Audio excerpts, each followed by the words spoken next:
SIT ಮೇಲೆ ನಮಗೆ ನಂಬಿಕೆ ಇಲ್ಲ, ಅನುಮಾನದ ಕಂಗಳಿಂದ ನೋಡ್ತಾ ಇರುವ ಜೆಡಿಎಸ್ ಇವತ್ತು ರಾಜ್ಯಪಾಲರ ಅಂಗಳಕ್ಕೆ ತಲುಪುವ ಸಾಧ್ಯತೆ ಇದೆ. ರಾಜ್ಯಪಾಲರ ಅಂಗಳಕ್ಕೆ ಪ್ರಜ್ವಲ್ ಪೆನ್ ಡ್ರೈವ್ ಪ್ರಕರಣ, ರಾಜ್ಯಪಾಲರಿಗೆ ದೂರು ಕೊಡೋಕೆ ಕುಮಾರಸ್ವಾಮಿ ಮುಂದಾಗಿದ್ದಾರೆ. ಕಾರಣ ಎಸ್ಐಟಿ ಪಾರದರ್ಶಕತೆಯಿಂದ ತನಿಖೆ ನಡೆಸ್ತಾ ಇಲ್ಲ ಅನ್ನೋ ಆರೋಪದ ಹಿನ್ನೆಲೆಯಲ್ಲಿ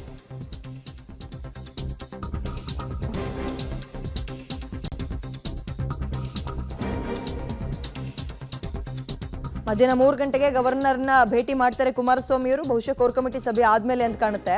ಎಸ್ಐಟಿ ರಾಜ್ಯ ಸರ್ಕಾರದ ವಿರುದ್ಧ ರಾಜ್ಯಪಾಲರಿಗೆ ದೂರು ಕೊಡೋ ಸಾಧ್ಯತೆ ಇದೆ. ಪ್ರಜ್ವಲ್ ಪೆನ್ ಡ್ರೈವ್ ಪ್ರಕರಣ ಸಿಬಿಐ ತನಿಖೆಗೆ ಕೊಡುವಂತೆ ಮನವಿ ಮಾಡೋ ಸಾಧ್ಯತೆ ಇದೆ. ಇವರು 2 ಆಪ್ಷನ್ ಕೊಡ್ತಾ ಇದ್ದಾರೆ.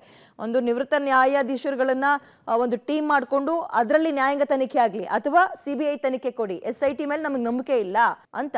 ಪ್ರಜ್ವಲ್ ರೇವಣ್ಣ ಪೆನ್ ಡ್ರೈವ್ ಕೇಸ್ನಲ್ಲಿ ಎಸ್ಐಟಿ ನಿಷ್ಪಕ್ಷಪಾತವಾಗಿ ತನಿಖೆ ಮಾಡ್ತಾ ಇಲ್ಲ ಅನ್ನೋ ಒಂದು ಆರೋಪ. ಯಾಕೆ ರಾಜ್ಯಪಾಲರ ಅಂಗಳಕ್ಕೆ ಹೋಗ್ತದೆ, ಸಿಬಿಐ ಕೊಡಿ ಅಂತ ಯಾಕೆ ಹೇಳ್ತಿದ್ದಾರೆ ಅಂತ ನೋಡ್ತಾ ಹೋಗೋಣ. ಪೆನ್ ಡ್ರೈವ್ ಲೀಕ್ ಮಾಡಿದವರ ವಿರುದ್ಧ ಕ್ರಮಕ್ಕೆ ಮುಂದಾಗ್ತಾ ಇಲ್ಲ. ಬರೀ ರೇವಣ್ಣ ಅವ್ರನ್ನ ಜೈಲಿಗೆ ಹಾಕಿದಾಯ್ತು, ಇನ್ನೊಬ್ರಿಗೆ ನೋಟಿಸ್ ಕೊಡೋದಾಯ್ತು ಪ್ರಜ್ವಲ್ ಅವ್ರಿಗೆ. ಬಟ್ ಲೀಕ್ ಮಾಡಿದವರ ಗಮನನೇ ಹರಿಸ್ತಾ ಇಲ್ಲ ಇವರು. ಸರ್ಕಾರ ಪೆನ್ ಡ್ರೈವ್ ಲೀಕ್ ಮಾಡಿದವರ ರಕ್ಷಣೆ ಮಾಡ್ತಾ ಇದೆ, ಹಾಗಾಗಿ ಸಿಬಿಐಗೆ ವಹಿಸಿ.